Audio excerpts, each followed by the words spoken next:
প্রতিদিন মুরগি আর মুরগি একই মুরগি আর কত ভালো লাগে বলেন।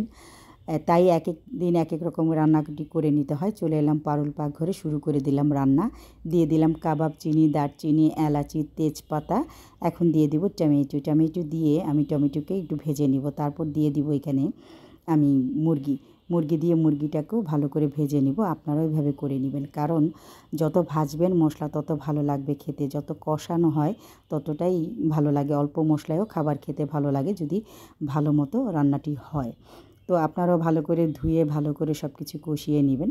তো আমি এখানে লবণ আর জয়ত্রী জায়ফল দিয়ে দিলাম এখানে আমি পোস্ত বাটা দিয়ে এখানে ধনিয়া দিয়ে দিলাম। তারপর হলুদ, মরিচ, আদা রসুনের পেস্ট দিয়ে আরও ভালো করে কষিয়ে নিব। কষানো হয়ে গেলে খুব ভালো করে এখানে কষাতে হবে।